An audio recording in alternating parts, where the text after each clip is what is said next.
சந்நியாசயோகः அர்ஜுன உவாச்ச சந்நியாசம் கர்மணாம் கிருஷ்ண புனர்யோகம் ச சம்சசி யச்ரேய ஏதயோரேகம் தன்மே ப்ரூஹி சுநிஷ்சிதம். श्री भगवान् उवाच सन्न्यासः कर्मयोगश्च निःश्रेयस्करावुभौ तयोस्तु कर्मसन्न्यासात् कर्मयोगो विशिष्यते. भगवान श्री कृष्णர் அர்ஜுனனுக்கு உபதேசம் பண்ணுவதன் மூலமாக சமஸ்த மனித குலத்திற்கும் அனைவருக்கும் எல்லா காலத்திலும் எல்லா பிரச்சனைக்கும் தீர்வாக இருக்கக்கூடிய ஆத்ம ஞானத்தை உபதேசம் பண்ணுறாருன்னு பார்த்தோம். 2வது அத்தியாயத்தில் தொடங்கும்போது பகவான் ஆத்ம ஞானத்தை உபனிஷத் சாரமாகிய ஆத்ம ஞானத்தை எல்லா துன்பத்திற்கும் தீர்வாக இருக்கக்கூடிய அந்த ஆத்ம ஞானத்தை முதல்ல ஒரு ஹெட்லைன்ஸ் மாதிரி சொல்லிட்டு அதுக்கப்புறம் அந்த 2வது அத்தியாயத்தில் அந்த ஆத்ம ஞானத்திற்கு தகுதியை கொடுக்கக்கூடிய அந்த ஞான யோகத்துக்கு தகுதியை கொடுக்கக்கூடிய கர்மயோகத்தை இன்ட்ரடியூஸ் பண்ணி முடிக்கும்போது ஞான யோகத்தை உயர்த்தி சொல்லி முடித்தார். அதில் 2மே பார்த்தோம். 2வது அத்தியாயத்திலேயே ஞான யோகத்தையும் உபதேசம் பண்ணார், கர்மயோகத்தையும் உபதேசம் பண்ணிவிட்டு முடிக்கும்போது ஞான யோகத்தை உயர்வாக சொல்லி முடித்தார். இப்போ 3வது அத்தியாயத்தில் எடுக்கும்போது அவன் அர்ஜுனன் கேள்வி கேட்டான், ஞான யோகம்தான் சிறந்தது அப்படின்னா எதுக்காக என்னை இந்த கோர கர்மத்தை செய்ய சொல்கிறேன், நான் உயர்வான ஞான யோகத்துக்கு போகிறேன் அப்படின்னு பகவான்கிட்ட அவன் கேள்வி கேட்குறான். எனக்கு குழப்பம் ஏற்படு போல தெரிகின்றது, குழப்பறன்னு சொல்லலை, எனக்கு குழப்பம் ஏற்படுவது போல தெரிகின்றது, இதை நீ விளக்க வேண்டும் அப்படின்னு சொன்னேன்னே பகவான் 3வது அத்தியாயத்தில் இந்த ஞான யோகத்துக்கு தகுதியை கொடுக்கக்கூடிய கர்ம யோகத்தின் அவசியத்தை அவனுக்கு சொன்னார். எதுக்காக நீ கர்மயோகம் ஒன்று பண்ண சொல்கிறேன், ஏன்னா கர்மம் செய்யாமல் யாராலையுமே இருக்க முடியாது. ஆனால் அந்த கர்மத்தை நம்ம எப்படி பந்தப்படாமல் செய்வது அப்படிங்கிறதுக்குரிய உபாயத்தை சொன்னாருன்னு பார்த்தோம். நமக்கு ஒரு டியூட்டியை பண்ணும்போது, விவகாரம் பண்ணும்போது எந்த விதமான மனபாவனையோடு நம்ம ஆட்டிடியூடில் எப்படி ஒரு மாற்றத்தை கொண்டு வர்றது, எதையுமே நம்ம மாற்ற போகிறதில்ல, நம்ம செய்கிற செயலினுடைய பாவனையும் அதனுடைய பலன் வரும்போது அதை நம்ம எப்படி எடுத்துக்கிடுறோம். ஈஸ்வர அர்ப்பண புத்தியோடு ஈஸ்வர பிரசாத புத்தியோடு செய்யினர். பலனில் பற்றில்லாமல்னா நம்ம இப்படி தான் வேணுங்கிற அந்த கண்டிஷன் இல்லாமல், ஏன்னா பலன் கர்மண்யேவ அதிகாரஸ்தே மா பலேஷு கதாச்சனன்னு சொன்னார். உனக்கு கர்மத்தை செய்கிறதுக்கு தான் அதிகாரித்துவம் இருக்குது, இந்த பலன் இப்படித்தான் வரணும்னு நிர்ணயிக்கின்ற அதிகாரம் உனக்கு இல்லை. பலனை எதிர்பார்க்கிறது தப்பு கிடையாது, அந்த பலன் இப்படித்தான் இருக்கணும் நம்ம அந்த ஒரு கண்டிஷன் பண்ணுறோம் இல்லையா, எனக்கு இப்படித்தான் நடக்கணும் அப்படின்னு நமக்கு அந்த ஒரு கண்டிஷன் இருக்குது. அதை தான் என்ன பண்ணுறாரு அவர், கண்டிக்கிறார். நீ உனக்கு பலனில் பற்று வச்ச அப்படின்னா என்னாகும், உனக்கு கண்டிப்பாக உனக்கு எதிர்பார்த்தது நடக்காமல் இருக்கும்போது நீ கண்டிப்பாக உடஞ்சி போயிடுவ. அதனால் எப்படி ஹெல்மெட் போட்டுட்டு வண்டி எடுக்கும்போதே ஹெல்மெட் போட்டுட்டு ப்ரொட்டக்டிவாக என்ன பண்ணுறோம், வண்டியில் ட்ராவல் பண்ணுறோம். அது மாதிரி நீ பலனில் பற்று இல்லாமல் உன்னுடைய காரியத்தை தொடங்கு. இப்படித்தான் நிர்ணயம் இருக்கணும், என்னுடைய பலன் இப்படித்தான் இருக்கணும்னு நீ அந்த கண்டிஷனோட பண்ணாத அப்படின்னு சொல்லிட்டு சொல்கிறாரு. அதே கர்மயோகம்னால என்ன, சமத்துவ புத்தி, விருப்பு வெறுப்பு இல்லாமல் இருக்கின்ற அந்த சமத்துவ புத்தி. கடமையை செய்யும் போது ஈஸ்வர அர்ப்பண புத்தியோடு செய்கிறோம், இறைவனுக்காக செய்கின்றேங்கிறதுல செய்கிறோம். நம்ம பலன் வரும்போது ஈஸ்வர பிரசாத புத்தியாக எடுத்துக்கிறோம். அந்த பலனில் பற்று இல்லாமல் நம்ம செய்கிறோம். நம்ம வழங்குபவனாகவே இருன்னு நம்ம பார்த்தோம். எப்போவுமே நீ உலகத்திற்கு வழங்குபவனாகவே இரு, உனக்கு ஒரு நாள் உனக்கு என்ன பண்ணும், இயற்கையே உனக்கு கொடுக்கும்னு, அது ஒரு சக்கரம்னு நம்ம பார்த்தோம். நீ உலகத்துக்கு வழங்குகின்றாய், உலகம் உனக்கு வழங்கும், இது ஒரு பெரிய சக்கரம் அப்படின்னு சொல்லிட்டு கர்மயோகத்தின் அவசியத்தை சொல்லிட்டு அதுக்கப்புறம் 4வது அத்தியாயம் நம்ம பார்த்தோம், ஞான கர்ம சந்நியாச யோகம்னு சொல்லிட்டு திரும்ப ஞான யோகத்தை திரும்ப உயர்வாக சொல்லிட்டு இருந்தாருன்னு பார்த்தோம். இதை நான் எடுத்தோடனே அந்த ஞான பரம்பரையை சொன்னாருன்னு பார்த்தோம். நான் சூரியனுக்கு சொன்னேன், சூரியன் மனுவுக்கு சொன்னான், மனு இக்ஷுவாவுக்கு சொன்னான், இப்படி இந்த பரம்பரை போயிட்டுருக்கு. இது ரொம்ப உயர்வான ஞானம். இது இடையில என்னாகும், மக்கி போயிடும். இது என்ன ஆயிரும், காலையில கொஞ்ச காலத்தில் என்ன ஆயிரும், மறைஞ்சு போயிடும். திரும்ப நான் என்ன பண்ணுறேன், மீண்டும் இதை வலியுறுத்தி சொல்லிக்கிட்டே இருக்கேன்னு அதன் ஹையஸ்ட்டு சொன்னார். ஞான யோகத்தினுடைய மிகப்பெரிய அவசியத்தை சொன்னார். அப்புறம் 12 யஜ்யங்கள் சொன்னார். அந்த யஜ்யம் சொல்லும் போதே என்ன சொன்னார்? ஞான யோகம்தான், ஞான யஜ்யம்தான் சிறந்தது, மற்ற 11 யஜ்யங்களும் இதுக்கு சாதனையாக அமைந்துள்ளது. இந்த மற்ற 11 யஜ்யங்களால் உனக்கு மோட்சம் கிடையாது, ஞான யோகத்தினால தான் மோட்சம் அப்படின்னு சொல்லிட்டு, ஞான யோகத்தினால தான் மோட்சம் சொல்லிட்டு ஞானத்தை உயர்வா சொல்லிட்டு கடைசி என்ன சொன்னார்? நீ கர்மத்தை செய்வாயாக அப்படின்னு சொல்லிட்டு திரும்பவும் என்ன பண்ணுறாரு? நீ கர்மத்தை செய், நீ கர்மத்தை செய், ஞானத்தினால் மோட்சம், நீ கர்மத்தை செய், ஞானத்தினால் மோட்சம், நீ கர்மத்தை செய்யின்னு திரும்ப திரும்ப அதே சொல்கிறாரு. அப்போ அவனுக்கு திரும்பவும் ஒரு குழப்பம் வருது. ஏன்னா அர்ஜுனனுக்கு சொல்வதன் மூலமாக வியாசர் அல்லது கிருஷ்ணர் என்ன பண்ணுறாங்க, நமக்கு இந்த மாதிரி டவுட் வரும், நமக்கு நிறையா வரும். இப்போ நமக்கு 2 சாதனைகள் இருக்குது, 2 வாழ்க்கை முறை இருக்குது அப்படிங்கிறத பார்த்தோம். 2 சாதனைகள் என்ன சாதனைகள்? கர்மயோகம், ஞான யோகம். ஞான யோகத்துக்கு தகுதியை கொடுக்கக்கூடிய கர்மயோகம், கர்மயோகம், ஞான யோகம், மோட்சம், இதுதான் படி நமக்கு. இதில் என்ன கிடையாது, நமக்கு சாய்ஸே கிடையாது. எல்லாரும் கண்டிப்பாக கர்மயோகம் பண்ணித்தான் ஆகணும், மனதை பக்குவப்படுத்தித்தான் ஆகணும், ஞான யோகத்துக்கு வந்து தான் ஆகணும், மோட்சத்தை அடைஞ்சு தான் ஆகணும். இது நமக்கு என்ன கிடையாது, சாய்ஸ் கிடையாது. நமக்கு 2 வாழ்க்கை முறை இருக்குது. வாழ்க்கை முறைன்னு அப்படிங்கும்போது நமக்கு இல்லறம், துறவரம் 2 வாழ்க்கை முறை இருக்குது. இப்போ நமக்கு இந்த 4வது அத்தியாயத்தில் ஞான கர்ம சந்நியாச யோகத்தில் 2 சாதனைகளை விளக்கமாக சொன்னார். அதில் இருக்க குழப்பத்தை தீர்த்து வச்சார் பகவான். கர்மயோகம், ஞான யோகம். கர்மத்தை செஞ்சுக்கிட்டு இருக்கும்போதே நீ இந்த ஞானத்தோடு இருக்கலாம் அப்படிங்கிறத சொன்னார். ஞான கர்ம சந்நியாச யோகம். கர்மணி அகர்ம எஃப் பஷ்யத். காரியம் பண்ணிக்கிட்டு இருக்கும்போதே நான் அகர்த்தா பிரம்மங்கிற எண்ணத்தோடு நீ காரியம் பண்ணுன அப்படின்னா உன்னை என்ன பண்ணாது, எதுவுமே உன்னை பாதிக்காது அப்படிங்கிறத சொன்னார். இப்போ நம்ம பார்க்க போகிறது இதில் சந்நியாச யோகத்தில் பார்க்கும்போது நமக்கு இந்த 2 வாழ்க்கை முறையில் இருக்கின்ற குழப்பம். நமக்கு ரொம்ப வருஷம் இதில் சாஸ்திரம் படிச்சுக்கிட்டே இருப்போம், நமக்கே ஒரு நேரம் சலிப்பு வந்துடும். இவன் நம்ம இல்லறத்துக்குள்ளே தப்பி தவறி உள்ளே வந்துட்டோமோ, அதனால தான் நமக்கு நிஷ்டை வரமாட்டேங்குதோ, இவ்வளோலாம் படித்து பார்க்குறோமே நமக்கு. இப்போ நம்ம சன்னியாசிகளுக்கெல்லாம் எளிமையாக இருக்குமா, இந்த மாதிரிலாம் நமக்கு நிறையா டவுட் வரலாம். வாழ்க்கை முறையில் நமக்கு சாய்ஸ் இருக்குது. கர்மயோகம், ஞான யோகத்தில் சாய்ஸே கிடையாது, 2 பண்ணித்தான் ஆகணும். நீ என்னவாக இருந்தாலும் சரி, நீ இல்லறத்தானாக இருந்தாலும் சரி, சன்னியாசியாக இருந்தாலும் சரி, உனக்கு நீ குவாலிஃபிகேஷன் இருந்து தான் ஞான யோகத்துக்கு போக முடியும். அதில் என்ன கிடையாது, சாய்ஸ் கிடையாது, நீ பண்ணித்தான் ஆகணும். அதில் என்னது சாய்ஸ்லெஸ் கொஸ்டின் மாதிரி நமக்கு. அதில் என்ன பண்ண முடியாது, நீ பண்ணித்தான் ஆகணும், அதில் ஒமிட் பண்ணவே முடியாது. ஆனால் இங்கே வரும்போது வாழ்க்கை முறையில் தேர்ந்தெடுக்கிறதுக்கு சாய்ஸ் இருக்குது. நீ என்னவா இருக்கலாம், 4 விதமான ஆசிரமங்கள்னு சொல்லுவோம். ஆசிரமம்னா நமக்கு இங்கே போய் தங்குற ஆசிரமம் அது வேற, வாழ்க்கை முறைக்கும் ஆசிரமம்னு பேர்.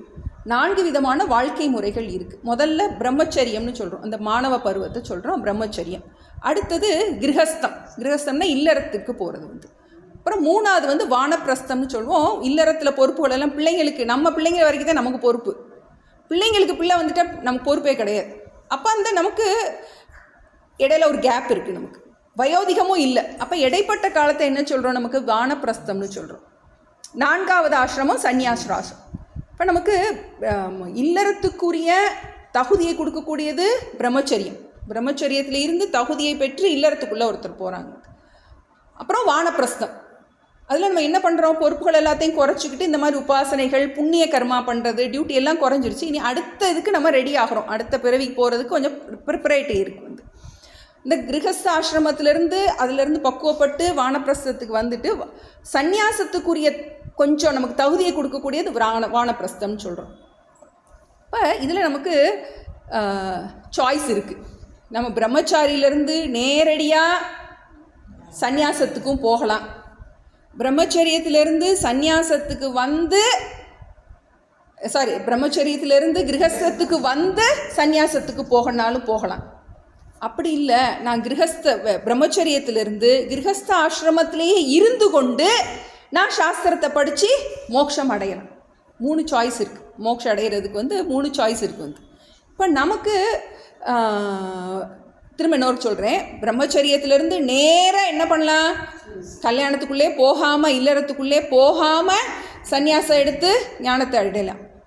அப்படி இல்லை, முறையாக பிரம்மச்சரியம் போய், கிரகஸ்தம் போய், வானப்பிரஸ்தம் போய் முறையாகவும் என்ன பண்ணலாம், நம்ம போகலாம். அப்படி இல்லைன்னா பிரம்மச்சரியத்தில் இருந்து கிரகஸ்தத்துக்குள்ளே சந்நியாசம், முறையாக சந்நியாசம் அந்த வாழ்க்கை முறைக்குள்ளே போகாமையே இல்லறத்துக்குள்ளே இருந்தே என்ன பண்ணலாம், நம்ம மோட்சத்தை அடையலாம். இதில் நமக்கு நிறைய சாய்ஸ் இருக்குது. நமக்கு எது சூட் ஆகுது. இப்போ அர்ஜுனன் அதான் கேட்குறான், நான் வந்து முழுமையாக விட்டுட்டு போகிறேங்கிறவன் சரி நீ சொல்லிட்ட கர்மயோகம் ஞான யோகம் சொல்லிவிட்டு அது எனக்கு புரிஞ்சிருச்சு. நான் போய் இங்கே உட்காந்துக்கிட்டு கர்மயோகம் பண்ணுறதுக்கு காட்டுக்குள்ளே போய் நான் போய் என்ன பண்ணுறேன், சந்நியாசம் விட்டுட்டு போயிட்டு, ஏன்னா இவனுக்கு இது பண்ண பிடிக்கலை, இந்த கர்மா பண்ண பிடிக்கலை. அப்போ அவனுடைய கேள்வி என்னவா இருக்குது, நான் அந்த சாதனைகளில் சரி சொல்லிட்டா ஒத்துக்கிறேன், கர்மயோகம் ஞான யோகம் ஓகே அக்செப்டட், வாழ்க்கை முறையில் சாய்ஸ் இருக்குல்ல நான் எதுக்கு இதை பண்ணணும் அப்படின்னு அவன் கேட்கும்போது பகவான் நிறைய நமக்கு தெளிவுபடுத்துகிறார். சந்நியாசம்னா என்ன அப்படிங்கிறத பற்றி தெளிவுபடுத்துகிறார். முதல் கேள்வி அவன் அதைத்தான் கேட்குறான், சந்நியாசம் கர்மணாம் கிருஷ்ண புனக யோகம் ச சம்சசி. யோகம்னா இங்கே இந்த இடத்துல முந்தி கர்மயோகம் ஞான யோகத்துக்கு யோகம்ங்கிற பதங்கள் பயன்படுத்தப்பட்டது. இங்கே யோகம்ங்கிறது இல்லற தர்மத்தை குறிக்கின்றது. நீ என்ன பண்ணுற, சந்நியாசத்தையும் சம்சசினா புகழ்கின்றாய். கிருஷ்ணர் என்ன பண்ணுறாரு, சந்நியாசத்தையும் புகழ்கிறாரு, இதையும் புகழ்கிறார். எந்த இடத்துல அப்படின்னா நமக்கு போன சாப்டரில் 20வது ஸ்லோகம், கொஞ்சம் நீங்கள் எல்லாம் மனப்பாடம் பண்ணுறது கொஞ்சம் இது பண்ணி பாராயணம் பண்ணியிருந்தீங்கன்னா தெரியும். தியக்த்வா கர்ம பலாசங்கம் நித்திய திருப்தோ நிராஸ்ரய கர்மணி அபிப்பிரவர்த்தகோப்பி நைவ கிஞ்சித் கரோதி சக அப்படின்னு சொல்லிட்டு விவகாரத்தில் இருக்கின்ற ஞானியை பற்றி சொன்னார். கர்மணி அபிப்பிரவர்த்தகோப்பி, நீ என்னதான் விவகாரம் பண்ணிட்டு இருந்தாலும் நீ தியக்த்வா கர்ம பலாசங்கம், நீ அந்த பலனில் பற்றில்லாமல் நீ எவ்வளோதான் விவகாரம் பண்ணினாலும் நீ பண்ணாதவனாகவே கருதப்படுவாய், நீ மோட்சத்தில் இருப்பாயின்னு சொன்னார். அடுத்த ஸ்லோகத்தில் என்ன சொல்கிறாரு, விவகாரத்தை விட்ட ஞானி அவரை புகழ்கிறார். நிராசீரியத சித்தாத்மா தியக்த சர்வ பரிகிரக ஷாரீரம் கேவலம் கர்ம குர்வன் ஆப்னோதி கில்பிஷம். எல்லாத்தையும் தியக்த சர்வ பரிகிரக, முழுமையாக விட்டுட்டு போன அந்த சந்நியாசியாகிய அந்த ஞானியையும் புகழ்கிறார். அப்போ நீ ரெண்டையுமே புகழ்ந்திருக்க, கர்மத்தில் விவகாரத்தில் இருக்கிற ஞானியை பற்றியும் கிருஷ்ணர் புகழ்ந்திருக்காரு, விவகாரத்தை விட்டு இருக்கின்ற ஞானியை பற்றியும் புகழ்ந்திருக்கார். அப்போ ரெண்டையுமே புகழும்போது எனக்கு ஏதாவது ஒன்று சொல்லலாமே அப்படின்னு அந்த கேள்வி அதை அடிப்படையாக வச்சு கேட்குறார். அர்ஜுனன் கேட்குறான், எத் ஸ்ரேயக ஏத்தத் யோரேகம் தன்மே ப்ரூஹி சுநிஷ்டிதம். இப்போ வாழ்க்கை முறையில் எது சிறந்தது அப்படிங்கிறது எனக்கு சொல்வாயாக. கர்மா இல்லறத்தில் இருக்கணுமா துறவத்தில் இருக்கணுமா, எது சிறந்தது அப்படின்னு சொல்லும்போது பகவான் என்ன சொல்கிறாரு, சந்நியாச கர்ம யோகச்ச நிஸ்ரேயசக சகரா உபௌ தயோஸ்து கர்ம சந்நியாசாத் கர்ம யோகோ விசிஷ்யதே.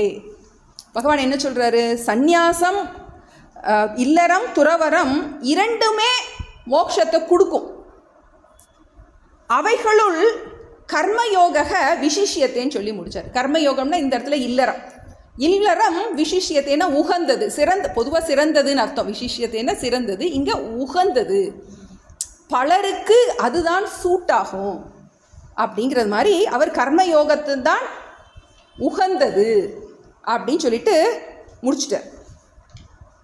இப்போ அடுத்து எதனால் அப்படி சொன்னால், சும்மா மொட்டையாக சொன்னால் நமக்கு எப்படி நம்ம ஏற்றுக்க முடியும் நம்மளால்? நம்ம பார்க்குறோம் நிறைய இது நமக்கு ரெஸ்பான்சிபிலிட்டி இருந்துகிட்டே இருக்குது, நம்மளால் ஃபுல் டைம் கொடுக்க முடியல, இந்த மாதிரி எப்படி இருக்குது, நமக்கு ஒரு கன்ஃபியூஷன் இருக்கும். நமக்கு எதனால் நிஷ்டை வரலங்கும் போது நம்ம கடைசியில் நமக்கு இந்த ஆசிரமத்தினால தான் நிஷ்டை வரல, நமக்கு இல்லறத்தில் உட்காந்துருக்கோம் அதனால தான் நம்மளால் என்ன பண்ண முடியல, இந்த சாதனையில் நல்லா முழுமையாக ஈடுபட முடியலன்னு கடைசியில் தடையை கொண்டு போய் எங்கே போட்டுருவோம், நம்ம இந்த இதில் தான் நம்ம போய் நின்று என்ன பண்ணிடுவோம், நமக்கு டவுட் வரும். இந்த தீவிர முமுட்சுவாக இருக்கும் அப்படின்னா, சும்மா கேஷுவலாக படிக்கிறவங்களுக்கு வராது. ரொம்ப வருஷம் நம்மளும் என்னென்னமோ பண்ணி பார்க்குறோம், இருந்தாலும் என்ன பண்ணுறோம், 2 அடி மேலே எடுத்து வச்சா என்ன பண்ணுது, குடும்ப பிட்டில் குட்டிங்கிறது ஒரு பிடிச்சி இழுத்துற மாதிரி, காலை பிடிச்சி காலை வாரி விட்டுற மாதிரி இருக்கேன்னு ஒரு டவுட் வரலான்னு. அப்போ அதுக்கு அவர் சொல்கிறார், 3வது ஸ்லோகம் பாவம். ஞேயஸ நித்ய சந்நியாசி யோ நத்வேஷ்டி ந காங்க்ஷதி நிர்த்வந்த்வோ ஹி மகாபாஹோ சுகம் பந்தாத் பிரமுச்யதே ஞேயஸ நித்ய சந்நியாசி सन्न्यासी यो न द्वेष्टि न काङ्क्षति यो न द्वेष्टि न कांक्षति निर्द्वन्द्वो हि महाबाहो निर्द्वन्द्वो हि महाबाहो सुखं बन्धात् प्रमुच्यते. सुखं बन्धात् प्रमुच्यते. இப்போ இதில் முதல் ஸ்லோகம் கேள்வி அமைஞ்சது 2லிருந்து 6 வரைக்கும் இதுக்குரிய பதில், அர்ஜுனனுடைய கேள்விக்குரிய பதில். 2வது ஸ்லோகத்தை என்ன சொல்லிட்டாரு? ரெண்டுமே சிறந்தது தான், ரெண்டுமே உகந்தது தான் அப்படின்னு சொல்லிட்டார். எதனால் ரெண்டுமே உகந்தது அப்படிங்கிறத எக்ஸ்பிளைன் பண்ணுறாரு. ஞேயஸ நித்திய சந்நியாசி யோ நத்வேஷ்டி ந காங்ஷதி. ஞேயகன புரிந்து கொள்வாயாக. என்ன புரிந்து கொள்வாயாக? சக நித்திய சந்நியாசி, அவன் எப்பவும் சந்நியாசியாக தான் இருக்கின்றான். யாரு? இந்த இல்லறத்தில் இருக்கிறவன். இல்லறத்தில் இருக்கிறவன் அவனும் காவி கட்டாத சந்நியாசியாக தான் இருக்கான். எப்படிப்பட்ட இல்லறத்தில் இருக்கவன்? யஹ ந துவேஷ்டி ந காங்ஷதி. யாருக்கு விருப்பு வெறுப்புன்னு ஒன்று இல்லையோ அவன் எந்த ஆசிரமத்தில் இருந்தாலும் சரி, அவன் இல்லறத்தில் இருந்தாலும் சரி, துறவரத்தில் இருந்தாலும் சரி, அவன் காவி கெட்டினாதான் சந்நியாசின்னு கிடையாது, காவி கெட்டாமலேயே சந்நியாசியாக இருக்கான். இப்போ சந்நியாசத்துக்கு தேவை நம்ம இந்த காஷாயம் கெட்டுறது கிடையாது, உன்னுடைய மனோபாவம். சந்நியாசம்ங்கிறது வாழ்க்கை முறை கிடையாது. உண்மையிலேயே சந்நியாசம்ங்கிறது வாழ்க்கை முறை கிடையாது. சந்நியாசம் என்பது அந்த மனோபாவம், மனதில் இருக்க வேண்டிய ஒரு குணம். இப்போ இல்லறத்தில் இருந்தாலும் அவன் நித்திய சந்நியாசி தான். யாரு? யஹ ந துவேஷ்டி ந காங்ஷதி. யார் விருப்பு வெறுப்பு இல்லாமல் தன்னுடைய மனதை எப்பவும் சமநிலையில் வச்சுருக்கானோ. ஏன்னா அதுக்காகத்தான் முன்னாடியே நம்ம கர்மயோகத்தில் இருந்து தான் வர்றோம். கர்மயோகத்தில் இருந்து உனக்கு எதுலேயுமே விருப்பு வெறுப்பு இல்லை அப்படின்னா, இப்போ விருப்பு வெறுப்பு இல்லாமல் இருக்க முடியாது. விருப்பு வெறுப்புன்னு சொல்கிறோமே, விருப்பு வெறுப்புனா என்ன? நமக்கு விருப்பு வெறுப்பு அப்படின்னா, இப்போ ஒரு இதை பார்க்குறேன், எனக்கு காஃபி பிடிக்கும், டீ பிடிக்கும், 2 பிடிக்கும். ஆனால் எது நமக்கு ரொம்ப அதிகமாக பிடிக்கும்? நமக்கு அப்போ நமக்கு ப்ரிஃபரன்ஸ் இருக்கலாம் அதில் எனக்கு அப்போ விருப்பு இருக்குது ஆனால் எனக்கு காஃபி இல்லாமல் இருக்கவே முடியாது அப்படின்னா அது பிரச்சனையாயிடும். 2 விஷயம். நம்ம பிறக்கும் போதே நம்ம விருப்பு வெறுப்போடு தான் பிறக்கிறோம். சின்ன பிள்ளையாக இருக்கும்போதே சில பிள்ளைங்க கார் வச்சு விளையாடும், சில பிள்ளைங்க பொம்மை வச்சு விளையாடும். அது விருப்பு வெறுப்பு அது இருக்கத்தான் செய்யும். ஒரு சிலருக்கு இன்ஜினியரிங் படிப்பாங்க, ஒரு சிலர் மெடிக்கல் போவாங்க. அப்போ என்ன அர்த்தம்? விருப்பு வெறுப்பு இருக்குன்னு தானே அர்த்தம். ஆனால் அந்த விருப்பு வெறுப்பு என்னவா இருக்கக்கூடாது? நம்மை பந்தப்படுத்தக்கூடாது. நான் நினச்சது தான் எனக்கு வேணும், விரும்புவது தப்பு கிடையாது. நான் விரும்புவது கிடைக்கலன்னா நான் கஷ்டப்படுவேன் அப்படின்னா அங்கே என்ன ஆயிரும்? ப்ராப்ளம் ஆயிடும். ஏன்னா உலகத்தில் நினைக்கிறதுலாம் நடக்காது. ஆமாம், இதுதான் வேணும் அப்படி அந்த கண்டிஷன் நமக்கு, இது எனக்கு இருந்தால் தான் நான் நிம்மதியாக இருப்பேன் அப்படின்னா கண்டிப்பாக அது நம்ம அதனால தான் சொன்னோம், பந்தப்படுத்துகின்ற ஆசை பந்தப்படுத்தாத ஆசை. இப்போ நீ இந்த மனோபாவனையோட இப்படி தான் இருப்பேங்கிற பிடிவாதம் இல்லாமல் உன்னால் இருக்க முடியும் அப்படின்னா இல்லறமும் துறவரமும் எதுவுமே என்னது? இல்லறம் துறவரம் 2ம் மேன்மையேன் பட்னர். இது தாய்மானவர் பாட்டில் வரும்.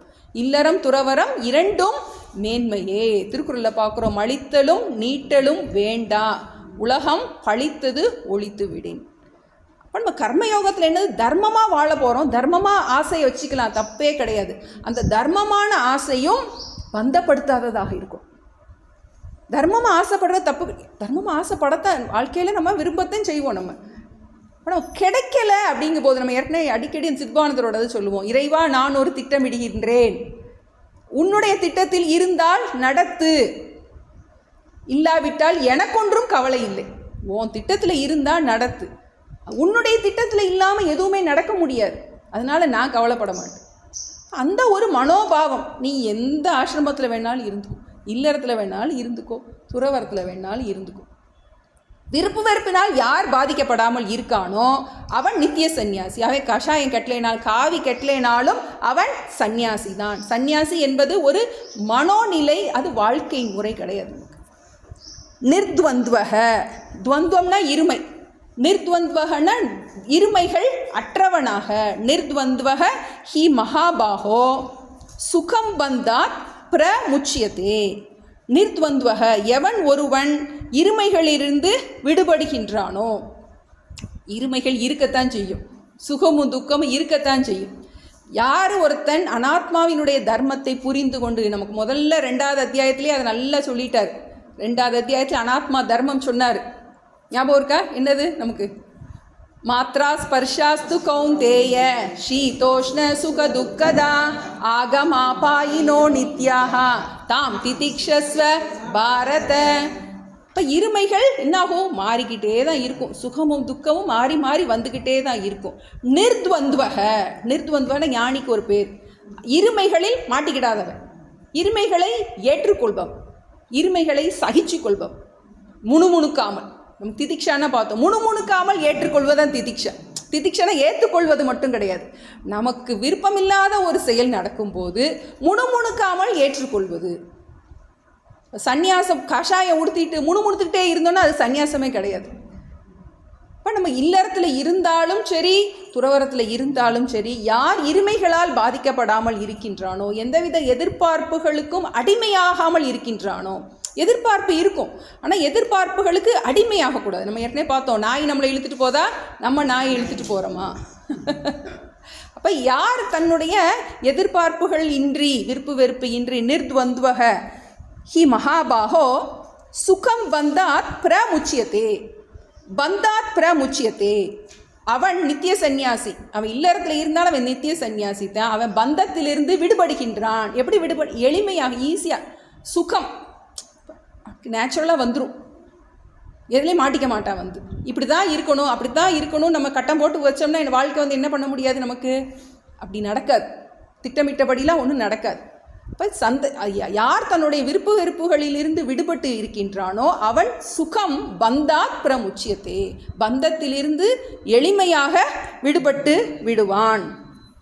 ஏன்னா நம்ம ஏற்கனவே நல்ல இல்லறத்தில் நம்ம கர்மயோகத்தில் நல்லா பண்ணும்போது நம்ம ஏற்கனவே பார்த்தோம், உலகம் என்பது உன்னுடைய தேவைக்காக அல்ல, உறவுகள் என்பது உன்னுடைய தேவைக்காக அல்ல, உன்னுடைய சேவைக்காக அப்படின்னு பார்த்தோம். நீ வழங்குபவனாகவே இரு.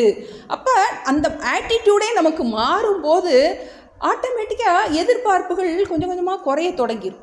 நம்ம எப்படி வி கிவ் ஹாப்பினஸ், எப்படி சந்தோஷத்தை மற்றவங்ககிட்ட கொடுப்பவனாகவே இரு, பிறரிடம் சந்தோஷத்தை எதிர்பார்க்காதவனாக, அப்படி அந்த மாதிரி கொஞ்சம் கொஞ்சமாக நம்மளை நாமே மாற்ற தொடங்கும் போது என்ன ஆகும்? இந்த மாதிரி சுகம் பந்தாத் பிரமுச்சியத்தே. நம்ம எதிர்பார்ப்புகளில் இருந்து கொஞ்சம் கொஞ்சமாக என்ன ஆயிடுவோம்? நம்ம எளிமையாக விடுபட்டு விடலாம். அப்படிப்பட்டவன் எந்த ஆசிரமத்தில் வேணாலும் இருக்கலாம், இல்லறத்துலேயும் இருக்கலாம், துறவரத்துலேயும் இருக்கலாம் அப்படின்னு சொல்லிட்டு அடுத்ததில் சொல்கிறாரு, ரெண்டுக்கும் வித்தியாசமே இல்லை, 2 ஆசிரமத்துக்கும் வித்தியாசம் இல்லை அப்படிங்கிறத அடுத்த ஸ்லோகத்தில் சொல்கிறார். ரெண்டுக்கும் ஒரே பலன் தான். சாங்கிய யோகௌ ப்ருதக் பாலாஹ பிரவதந்தி ந பண்டிதாஹ ஏகம் அப்யாஸ்தித சம்யக் உபயோர்விந்ததே பலம். சாங்கிய யோகௌ ப்ருதக் பாலாஹ பிரவதந்தி ந பண்டிதாஹ ஏகம் அப்யாஸ்தித சம்யக் உபயோர்விந்ததே பலம். உபயோகோ விந்ததே பலம். ஏகம் அபியாஸ்தித சம்யக்கு உபயோர் விந்ததே பலம். சாங்கிய யோகௌ ப்ருதக் பாலாக. பாலாகனா குழந்தைகள். குழந்தைகள்னா என்னது? இங்கே அறியாதவர்கள், இம்மெச்சூர்ட் பர்சன், பக்குவம் இல்லாதவர்கள். என்ன சொல்கிறாங்க? சாங்கிய யோகம். சாங்கியம்னா இங்கே துறவரம், இங்கே யோகம்னா இங்கே இல்லறம். இல்லறம் துறவரம் இரண்டும் பிருத்தக்கு. பிருத்தக்குன்னா வேறு வேறு. அறியாதவர்கள் தான் என்ன சொல்கிறாங்க? இந்த ஆசிரமம் சிறந்தது, இது கீழானது அப்படின்னு விவரம் தெரியாமல் இருக்கிறவங்க தான் சொல்லுவாங்க. ரெண்டும் ரொம்ப பேதமானது. ஏன்னா நம்ம சாஸ்திரத்தில் பார்க்குறோம், சாந்தோக்கிய உபநிஷத்தில் பார்க்குறோம், நம்ம இது தத்துவமசி சொல்லும்போது ஸ்வேதகேத்து யார்? பையன். உத்தாலகர் அப்பா தான் சொல்லி கொடுக்குற, உபதேசமே பண்ணுறார். அது மாதிரி நமக்கு முண்டகோபநிஷத்துலேயும் பார்ப்போம், சிஷ்யனும் அப்பா குரு அப்பா தான் குருவாக இருக்காருன்னு பார்க்குறோம். அப்போ இந்த மாதிரி தான் நம்மளுடைய சம்பிரதாயத்தில் இருக்குது. அப்பா பிள்ளைக்கு சொல்கிறதா தான் இருக்குது. அப்படின்னா என்ன அர்த்தம்? கிரகஸ்தஸ்ரதி இருந்திருக்காங்கன்னு அர்த்தம். இப்போ நமக்கு சாஸ்திரத்தில் மோட்சத்துக்கு சந்நியாசம் அவசியம்ங்கிறது கிடையாது. ரெண்டுமே சிறந்த ஆசிரமம் தான். ஒரு வாட்டி ராமகிருஷ்ண மடத்தில் ஒரு கொஸ்டின் ஆன்சர் செஷன் நடந்துச்சு. அப்போ ஒருத்தர் வந்து கேள்வி கேட்டாராம், துறவிகள்கிட்ட கேட்டாராம், வந்து மிஷன் ஆரம்பிச்சு இவ்வளோ வருஷம் ஆச்சு, ஏன் உங்ககிட்ட இருந்து இது மாதிரி ஒரு ராமகிருஷ்ணர் மாதிரியோ விவேகானந்தர் மாதிரியோ ஒரு துறவி ஏன் இன்னும் அதுக்கப்புறம் வரலை, அவங்களுக்கு அப்புறம் ஏன் வரலை அப்படின்னு சொல்லிட்டு சன்னியாசிகளை பார்த்து ஒருத்தர் கேள்வி கேட்டார். அப்போ அந்த சன்னியாசி சொன்னாராம், வந்து இந்த மாதிரி துறவிகளை பெற்றுக் கொடுக்கின்ற இல்லறத்தார்கள் இல்லை அப்படின்னாராம். இப்போ துறவி எங்கேருந்து வருவார்? வந்து துறவி எங்கேருந்து வருவார்? இல்லறத்துலேருந்து தான் வர முடியும் நமக்கு. அதனால் நமக்கு எந்த ஆசிரமே என்ன கிடையாது, நமக்கு இல்லறமும் சிறந்தது தான், துறவரமும் சிறந்தது தான். இல்லறத்தில் இருந்தும் மோட்சம் அடையலாம், துறவரத்தில் இருந்தும் மோட்சம் அடையலாம். சொல்லப்போனால் ரெண்டுக்குமே லட்சியம் மோட்சம்தான். இல்லறத்தில் இருந்தாலும் நமக்கு லட்சியம் மோட்சம்தான். நம்ம தெரியாமல் என்ன பண்ணுறோம், பிள்ளை குட்டின்னு என்ன பண்ணுறோம், பொறுப்புகளை லட்சியமாக வச்சுருக்கோம். பொறுப்புகள்ங்கிறது நம்ம பொறுப்பை முடிக்கிறது வரைக்கும் தான் அது நமக்கு லட்சியம். பொறுப்பை முடிச்சிட்டோம்னா நமக்கு அடுத்த லட்சியத்துக்கு போகணும். இல்லை நான் அதிலே தான் இருப்பேன்னா என்ன, ஸ்டாண்டு போட்ட சைக்கிளை சுற்றிக்கிட்டே இருக்கிற மாதிரி என்ன ஆகும், நமக்கு லைஃப் அப்படியே தான் இருக்கும். இல்லறத்தில் இருந்தாலும் நமக்கு லட்சியம் என்னது? மோட்சம்தான். துறவிக்கும் லட்சியம் மோட்சம்தான். வாழ்க்கை முறை வேறாக இருக்குது. நம்மளுடைய பக்குவங்களை நம்ம அதனால தான் சொல்லியிருக்கு, பிருத்தக் பாலாகா சாங்கிய யோகோ பிருத்தக் பாலாகா பிரவதந்தி ந பண்டிதாக. பண்டிதன்னா அறிஞன். அறிஞன் ந அந்த மாதிரி என்ன பண்ண மாட்டான், ந பிரவதந்தி அவ்வாறு சொல்ல மாட்டார்கள். நல்லா படித்த அறிஞர்கள் வந்து உனக்கு இல்லறத்தில் இருந்தால் மோட்சமே கிடையாது, வீட்டை விட்டுட்டு வந்துருன்னு எந்த ஞானியும் சொல்ல மாட்டார். வந்து ஏக்கம் அபியாஸ்திதக சம்யக்கு. ஏக்கம் ஏதாவது ஒன்று எதில் நீ இருக்கியோ அதை சம்யக்கு அபியாசித்தக, அதை நீ ஒழுங்காக அதில் இருக்க தர்மத்தை கடைபிடிச்சி வாழ்ந்தீன்னா உபயோகோ விந்தத்தே பலம். ரெண்டுமே உனக்கு அங்கே கிடைக்கும். அந்த இல்லற தர்மத்திலையும் இருந்தும் கர்மயோகம் ஞான யோகம் ரெண்டு உபயோகம்னா ரெண்டு பலனுமே உனக்கு கிடைக்கும். இல்லறத்தில் இருந்தும் நீ கர்மயோகம் ஞான யோகத்தை கடைபிடிக்க முடியும். துறவரத்தில் இருந்தும் கர்மயோகம் ஞான யோகம் ரெண்டையுமே என்ன பண்ண முடியும், நன்றாகவே கடைபிடிக்க முடியும். அதனால நீ இந்த வாழ்க்கை முறைக்கு தான் வந்து நீ மோட்சம் அடையணும்னு கிடையாது. நீ எந்த வாழ்க்கை முறையில் இருக்கியோ அதில் இருந்தே நிர்த்வந்துவோ ஹி மகாபாகோ, உன்னுடைய விருப்பு வெறுப்புகளுக்கு வசமாகாமல் கர்மயோகத்தை பண்ணி நீ பக்குவம் அடைஞ்சி நீ என்ன பண்ணலாம், நீ ஞானத்தை அடையலாம். இதில் வந்து என்ன கிடையாது, இந்த பேதமே கிடையாது. இங்கே வந்தால் தான் நீ வந்து என்ன பண்ண முடியும், மோட்சம் அடைய முடியும்னு கிடையாது. என்ன கிருஷ்ணர் யார், அவர் என்ன, அவர் இல்லறத்தில் பெரிய குடும்பியாக தான் இருந்திருக்கார். அவர் அர்ஜுனனுக்கு தான் சொல்கிறார். நமக்கு இதனால நமக்கு மோட்சம் கிடையாதுன்னு கிடையாது.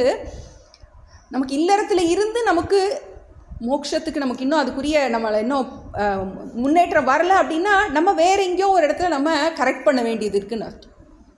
காரணம் வந்து ஏன்னா நமக்கு இதில் விட்டுட்டு போயிட்டா மட்டும் எங்கே போனாலும் யார் கூட அட்ஜஸ்ட் பண்ணி தான் இருக்கணும். எல்லாருமே மனுஷனை பிறக்கும் போதே ஹீஸ் இன்டர் டிபெண்ட் தான். Man is an inter depend animal அப்படின்னு சோஷியாலஜியில் சொல்லுவாங்க. யாரும் என்ன பண்ண முடியாது, இங்கே இருந்தாலும் நீ யாரையாவது சார்ந்து தான் இருக்கணும், அங்கே இருந்தாலும் யாரையாரும் நீ டிபெண்ட் பண்ணி அட்ஜஸ்ட் பண்ணி தான் ஆகணும். எங்கே இருந்தாலும் அட்ஜஸ்ட் பண்ணி தான் ஆகணும். நம்ம வந்து அதுக்கு மரியாதை இங்கே இருந்து என்ன பண்ணிடலாம், பாடத்தை நம்ம வீட்டிலையே கேட்டு நம்மளை நாம் என்ன திருத்திக்கிட்டு நம்ம என்ன நினைக்கிறோம், நமக்கு நம்மளை திருத்துறதுக்கு வந்து பிடிக்க மாட்டேங்குது, அடுத்தவங்களே திருத்திக்கிட்டு இருக்கோன்னு நினைக்கிறோம். இப்போ பகவான் என்ன சொல்கிற, நீ இங்கேருந்து உன்னை கரெக்ட் பண்ணிக்கோ, உன்னுடைய விருப்பு வெறுப்பை என்ன பண்ணிக்கோ, நீ பந்தப்படுத்துகிற ஆசை எல்லாத்தையும் பந்தப்படுத்தாத ஆசையாக நீ வச்சுக்கோ. நிர்த்வந்தோ ஹி மகாபாகோ. அப்படி இருந்தீன்னா நீ நித்திய சன்னியாசி தான். நீ ஒன்றும் என்ன பண்ண வேண்டியதில்லை, இதை விட்டுட்டு நீ வந்து காஷாயம் கட்டணும்னு அவசியமே கிடையாது அப்படின்னு சொல்கிற. யத் சாங்கியை பிராப்யதே ஸ்தானம் தத்யோகைரபி கம்யதே ஏகம் சாங்கியஞ்ச யோகஞ்ச யஃ பஷ்யதி ச பஷ்யதி யத் சாங்கியை பிராப்யதே ஸ்தானம் தத்யோகைரபி கம்யதே ஏகம் சாங்கியஞ்ச யோகஞ்ச யஃ பஷ்யதி ச பஷ்யதி எத்து சாங்கியைகி பிராப்பியத்தே ஸ்தானம். எதை சாங்கியைகினா இங்கு சந்நியாசிகள் அல்லது துறவரத்தில் இருப்பவங்க. பிராப்பியத்தே ஸ்தானம், சந்நியாசிகள் சந்நியாசத்தை பண்ணிட்டு எதை அடைகின்றார்களோ, ஸ்தானம்னா இங்கே மோக்ஷம். மோக்ஷம்னா என்ன? மன நிறைவை தான் நம்ம மோக்ஷம்னு சொல்கிறோம். நிம்மதி, ஆனந்தம், அதைத்தான் என்ன சொல்கிறோம், நம்ம மோக்ஷம்னு சொல்கிறோம். எதை அந்த சந்நியாசிகள் அடைகின்றார்களோ தத்து யோகைஹி அப்பி கம்யத்தே, அதை இல்லறத்தார்களும் அடைகின்றார்கள். எந்த மன நிறைவை ஞானத்தின் மூலமாக துறவிகள் அடைகின்றார்களோ அதே மன நிறைவை இல்லறத்தில் இருப்பவர்களும் அடைகின்றார்கள். ஏன்னா ஏற்கனவே சொல்லியிருக்க ஜனகாதேக ஏற்கனவே சொன்னார். ஜனகர் முதலியோர் ராஜாவாக இருந்திருக்காங்க. அஸ்வபதி அவங்கெல்லாம் ராஜாவாக இருந்திருக்காங்க. ஆனால் அவங்கெல்லாம் சந்நியாசமே எடுக்கலை. ஆனாலும் ஞானிகளாக மன நிறைவோடு வாழ்ந்திருக்கின்றார்கள். எத் சாங்கியைஹி ஏகம் சாங்கியஞ்ச யோகஞ்ச யஹ பஷ்யதி சஹ பஷ்யதி. சாங்கியம் யோகஞ்ச ஏகம், இல்லறமும் துறவரமும் ஒரே லட்சியத்தை தான் சொல்லுது அப்படின்னு யார் புரிஞ்சுக்கிறாங்களோ, யஹ பஷ்யதி, யார் பார்க்கின்றானோ, அந்த உண்மையை யார் பார்க்கின்றானோ, சஹ பஷ்யதி, அவன்தான் பார்த்தவன். எவன் அதை பார்த்தானோ அவன்தான் பார்த்தவன். பார்ப்பான் அப்படின்னு சொல்லிட்டு ஞானிக்கு ஒரு பேர் இருக்கு. பார்ப்பவனை பார்ப்பான், பார்ப்பான். பார்ப்பவனாகிய பார்ப்பவனை பார்ப்பவன் பார்ப்பவனாகிய ஆத்மாவை யார் பார்க்கின்றானோ, புரிந்து கொள்கின்றானோ அவனே பார்ப்பான். பார்ப்பவனை பார்ப்பவன் பார்ப்பான்.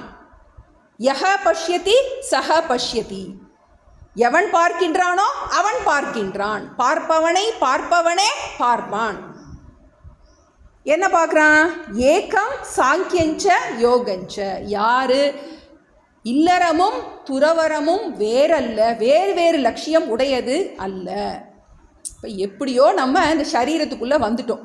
பிறவி மாறி மாறி என்னாகுது, இந்த சம்சாரத்துக்குள்ளே வந்துட்டோம். ஒரு கடலுக்குள்ளே விழுந்துட்டோம். லட்சியம் என்னவா இருக்கணும் நமக்கு? ஒரு கடலில் விழுந்துட்டோம் அப்படின்னா என்ன லட்சியமாக இருக்கணும்? கரையேறது ஒன்று தான். இப்போ அது மாதிரி ஏதோ என்னது புல்லாய் பூடாய் என்னது பிறவி மாறி மாறி சுற்றிக்கிட்டே இருக்குது நமக்கு. இப்போ நமக்கு நீ எந்த ஆசிரமமாக வேணால் இருந்துக்கோ, நீ இல்லறத்தில் வேணாலும் இருந்துக்கோ, துறவரத்தில் வேணாலும் இருந்துக்கோ. ஏக்கம் சாங்கியஞ்ச யோகஞ்ச, ரெண்டுக்கும் லட்சியம் ஒன்று தான். இந்த பிறவியிலிருந்து விடுபடுவது ஒன்று தான் ஒரே லட்சியம். வேண்டுங்கால் வேண்டும் பிறவாமை, மற்றது வேண்டாமை வேண்ட வரும். இப்போ பிறவி கிடைச்சதே எதுக்காக? அடுத்து பிறக்காமல் இருக்கிறதுக்கு தான். நம்ம அதை மறந்துட்டு என்ன பண்ணிட்டு இருக்கோம்? பொறுப்பையே லட்சியமாக நினச்சிட்டு இருக்கோம். பொறுப்புகள் சில காலத்துக்கு நமக்கு கொடுக்கப்பட்டது. பரமாத்தாந்த சாமி எப்பயுமே சொல்லுவாங்க, என்டர் க்ரோ கம் அவுட் அப்படிம்பார். நீ ஒரு பொறுப்புக்குள்ளே வந்திருக்க. அது பொறுப்பெல்லாம் உறவுகளெல்லாம் எதுக்காக? நமக்கு பக்குவம் கொடுக்கறதுக்கு தான். பக்குவம் வந்துருச்சா, கம் அவுட். இன்னும் அதை என்ன வச்சுக்கிட்டே என்ன பண்ணுறாத? உன்னோட லட்சியம் என்னது? பிறவாமை தான் உன்னுடைய லட்சியம். இப்போ இல்லறத்தில் இருந்தாலும் அவனுக்கு லட்சியம் என்னது? மோட்சம்தான். துறவரத்தில் இருந்தாலும் அவனுக்கு லட்சியம் மோட்சம். ரெண்டும் வேற வேற கிடையாது. அதனால கண்டிப்பாக நீ இதை விட்டுட்டு தான் போகணுங்கிற அவசியம் இல்லைன்னு கிருஷ்ணர் சொல்கிறார் அர்ஜுனனுக்கு சொல்வதன் மூலமாக. நம்ம மாதிரி இல்லை. ஏன்னா பெரும்பான்மையோருக்கு இல்லறந்தான் வசதி, அதுதான் முடியும். எதனால எல்லாருக்கும் துறவு சொல்லப்படுறதில்லை அப்படிங்கிறதுக்கு காரணத்தை அடுத்த ஸ்லோகத்தில் சொல்கிறார். எதனால எல்லாரும் துறவம்லாம் எடுக்கணும்னு அவசியமே கிடையாது அப்படிங்கிறதுக்கு ரீசன். 6வது ஸ்லோகம். சந்நியாசஸ்து மகாபாஹோ துக்கமாப்தும் அயோகதஹ யோகயுக்தோ முனிர்ப்ரஹ்ம நச்சிரேனாதிகச்சதி சந்நியாசஸ்து மகாபாஹோ துக்கமாப்தும் அயோகதஹ யோகயுக்தோ முனிர்ப்ரஹ்ம நச்சிரேனாதிகச்சதி. பயமுறுத்துறாரு கிருஷ்ணர். என்ன பண்ணுறாரு?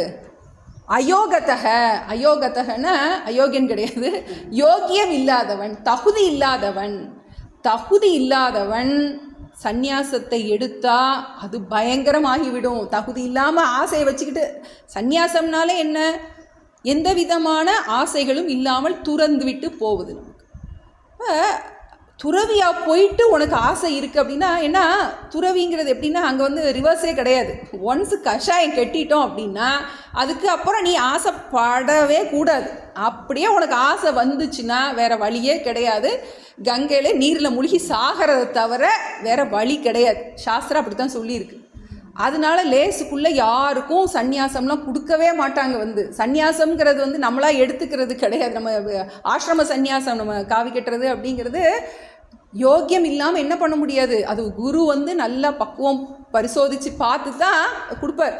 குருபரானந்தர் சொல்வார், வந்து யாராவது ஒருத்தர் வந்து அவர்கிட்ட வந்து நான் சந்நியாசம் எடுத்துக்கவா அப்படின்னு கேட்டால் எடுக்காதன்னு சொல்லிடுவார். ஏன்னா எப்போ உனக்கு அந்த கேள்வி எடுக்கவான்னு வந்துச்சுனாலே உனக்கு வந்து வேறு ஏதோ ஆசை இருக்குன்னு அர்த்தம். வந்து எனக்கு எப்போ சந்நியாசம் கொடுக்குறீங்க அப்படின்னு கேட்டால் வந்து அவன் வந்து அதில் உறுதியாக இருக்கான்னு அர்த்தம். இப்போ சந்நியாசங்கிறதுல சாதாரணமான விஷயம் கிடையாது. அங்கே உள்ள ஒன்ஸ் ஒரு என்ன பண்ணுற நோ என்ட்ரி, திரும்ப உள்ளே போயிட்ட அப்படின்னா என்ட்ரி உள்ளே போயிட்டின்னா நோ ரிட்டர்ன், வெளியே வர ஒன் வே, அது வந்து வரவே முடியாது. கல்யாணம் சந்நியாசம் எடுத்ததுக்கப்புறம் கல்யாணம் பண்ணுன்னு ஆசை வந்துச்சுன்னா என்ன ஆக முடியும்? வேறு வழி கிடையாது. அவன் செத்து தான் ஆகணும், வேறு வழி கிடையாது. அவனால் என்ன பண்ணக்கூடாது, சாஸ்திரம் அப்படி தான் சொல்லியிருக்கு. அதனால் அயோகத்தக, தகுதி இல்லாமல் நீ எடுத்தினா துக்கம் ஆப்தும், உனக்கு ரொம்ப துக்கப்படுவாய்.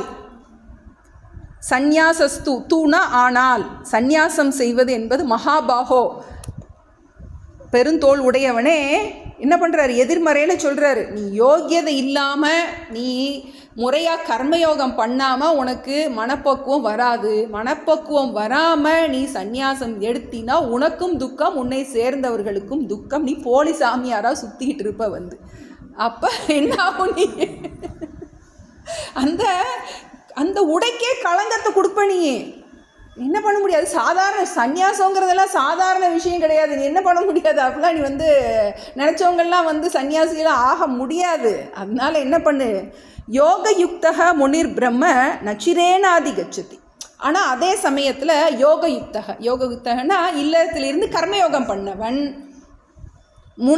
முனிகினா இங்கே நன்றாக சிந்திக்கக்கூடியவன் என்ன பண்ணுறான், அங்கே போய் நீ யோகியதை இல்லாமல் நீ சந்நியாசியாக ஆகிறதுக்கு இங்கே யோகியதையை கொடுக்கக்கூடிய இல்லறத்தில் இருந்து பிரம்ம அச்சிரேன அதிகச்சதி, நீ அந்த பரமாத்மாவை அச்சிரேன ஈஸியாக என்ன பண்ணிடலாம், அடையலாம். அங்கே போய் நீ என்ன பண்ணுற, உன்னுடைய தகுதியை குறைச்சிக்கிற, இங்கேருந்து உன்னுடைய தகுதியை வளர்த்து கொள்ளலாம். அதனால சாதாரணமாக என்ன பண்ண முடியாது, எல்லாரும் பண்ண முடியாது. ஏற்கனவே பார்த்தோம் மித்யாச்சாரச உச்சியத்தை அப்படின்னு முந்தி பார்த்துருக்கோம் நம்ம இதில். நீ இங்கே இருந்துட்டு என்ன பண்ணுவ, நீ வந்து தகுதி இல்லாமல் நீ சந்நியாசம் எடுத்த அப்படின்னா அங்கே போய் என்ன பண்ணிகிட்டு இருப்ப, உன்னுடைய வாசனை காரணமாக உனக்கு காமாதி இல்லது வந்து உன்னுடைய ஆசைகள்லாம் உள்ளே வெளிப்படுச்சுன்னா என்ன பண்ணுவ, நீ உட்காந்து தியானம் பண்ணிட்டு இருக்கேன்னு மற்றவங்களாம் நினச்சிட்டு இருப்பாங்க. ஏதோ பெரிய சமாதியிலே நீ இருக்கிற மாதிரி கண்ணை மூடிட்டு இருக்கலாம். ஆனால் உள்ளுக்குள்ளே என்ன இருக்கும், உன்னுடைய ஆசைகள் உன்னையும் கொண்டுகிட்டு இருக்கும். வந்து அது மித்யாச்சார அப்படின்னு சொல்லியிருக்காரு. இப்போ தகுதி இல்லாமல் நீ வந்து சந்நியாசம் போகணுன்னு அவசியமே கிடையாது. நீ இல்லறத்துலே இரு, நல்லா உறவுகளோடு இரு, நல்லா அனுசரித்து வாழு, பக்குவத்தை அடை, உன்னுடைய மனப்பக்குவத்தை வளர்த்துக்கொள். ஏன்னா இங்கே தான் நிறைய அடியெலாம் கிடைக்கும் நமக்கு. நம்ம விருப்பு வெறுப்புகள்லாம் என்ன பண்ணலாம், நாமே என்ன பண்ணலாம், நம்ம ஷேப் பண்ணுறதுக்கு இங்கே தான் நிறைய கிடைக்கும். விட்டுட்டு ஓடிட்டோம்னா, ஜாலியாக ஓடிட்டோம்னா அது எஸ்கேபிசம். அந்த மாதிரி என்னது தப்பி ஓடுற விஷயம் கிடையாது. இது வந்து உறவுகளை விட தப்பி ஓடுற விஷயம் கிடையாது. இங்கே உறவுகளோடு இருந்து உன்னுடைய விருப்பு வெறுப்புகளை நீ கையாண்டு நிர்த்வந்த்வக இருமைகளிலிருந்து விடுபட்டு நீ என்ன பண்ணலாம், அச்சிரேன அதிகச்சதி, நீ என்ன பண்ணலாம், நீ சுலபமாக எளிமையாக இது உனக்கு ஒரு பாதை இருக்குது. அதனால் என்ன பண்ண வேண்டாம், நீ சந்நியாசங்கிறது சாதாரண விஷயம் கிடையாது. இருக்கிற இடத்துலையே இருக்கிறவர்கள் கூடயே அனுசரித்து அவர்களை நம்முடைய முன்னேற்றத்திற்கு பயன்படுத்தி, ஏன்னா எங்கேயாவது நம்ம அடி வாங்குகிறோம் அப்படின்னா என்ன அர்த்தம், எங்கேயோ விருப்பு வெறுப்பு ஸ்ட்ராங்காக இருக்குதுன்னு அர்த்தம், ஏதோ விட முடியாமல் நம்ம கஷ்டப்படுறோம் அப்படின்னு அர்த்தம். அப்போ அந்த இடத்துல நம்ம ஈஸ்வர அர்ப்பண புத்தி, ஈஸ்வர பிரசாத புத்தி, இறைவன் எனக்கு இந்த மாதிரி ஒன்று கொடுத்துருக்கான், இதை நான் என்ன பண்ணுறேன், பிரசாதமாக அப்படியே ஏற்றுக்கிறேன். நான் வந்து அப்படின்னு என்ன பண்ணுறோம், அந்த பிரசாத புத்தியை வளர்த்து கொள்ள என்ன ஆகும், நமக்கு இந்த பக்குவம் வர தொடங்கும். இப்போ ரெண்டுக்கும் பேதம் இல்லை, ஏக்கம், ரெண்டுமே ஏக்கம் சொன்னார். இன்னொன்று ரொம்ப எச்சரிக்கை கொடுக்குறாரு, அதெல்லாம் சாதாரண விஷயம் கிடையாது. இங்கே இருந்து என்ன பண்ண, உன்னை பக்குவப்படுத்தி கொண்டு உன்னுடைய ராகத்வேஷத்தை எல்லாத்தையும் குறைச்சிக்கிட்டு நீ கர்மயோகத்திலேயே ஈடுபடுவாயாக. இதுவும் எளிமையாக உனக்கு மோட்சத்தை கொடுக்கும். இல்லறத்தில் இருந்தே என்ன பண்ணலாம், ஈஸியாக நீயே உன்னை நீ மாற்றிக்க உனக்கு வாழ்க்கை நிம்மதி அதிகரிக்கும். நம்ம என்ன செய்கிறோம், மற்றவங்கள மாற்றி நம்ம நிம்மதி வேணும்னு நினைக்கிறோம். பகவான் என்ன சொல்கிறோம், உன்னை மாற்றிக்க உனக்கு நிம்மதி கிடைக்கும். அதான் சொல்கிறாரு, எத் சாங்கியகி பிராபியத்தே ஸ்தானம் தத் யோகைகி அபி கம்யத்தே. துறவிக்கு எந்த மனநிறைவு இருக்கின்றதோ, எந்த மோட்சம் இருக்கின்றதோ, அதே இது உனக்கும் கிடைக்கும் அப்படிங்கிறாரு. நம்ம இதை சாண்டிங் பண்ணுவோம். ஞேயஸ நித்ய சந்நியாசி யோ நத்வேஷ்டி ந காங்க்ஷதி நிர்த்வந்த்வோ ஹி மகாபாஹோ சுகம் பந்தாத் பிரமுச்யதே சாங்கிய யோகௌ ப்ருதக் பாலாஹ பிரவதந்தி ந பண்டிதாஹ ஏகம் அப்யாஸ்தித சம்யக் உபயோர்விந்ததே பலம் யத் சாங்கியை பிராப்யதே ஸ்தானம் தத் யோகைரபி கம்யதே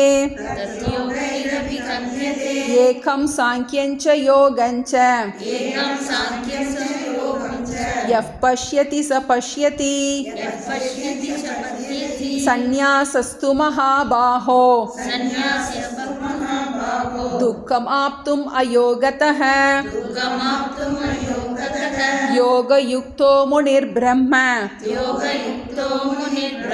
ந சிரேனாதிகச்சதி. ஓம் பிரபன்ன பாரிஜாதாய தோத்ரவேத்ரேகபாணயே ஞானமுத்ராய கிருஷ்ணாய கீதாமிருததுஹே நமः. ஓம் சர்வே பவந்து சுகினः சர்வே சந்து நிராமயாः சர்வே பத்ராணி பஷ்யந்து மா கஷ்டித் துக்கபாக் பவேத். ஓம் சாந்தி சாந்தி சாந்திः. ஹரிः ஓம் ஸ்ரீ குருभ्यो நமः. ஹரிः ஓம். சர்வம் கிருஷ்ணார்ப்பணமஸ்து.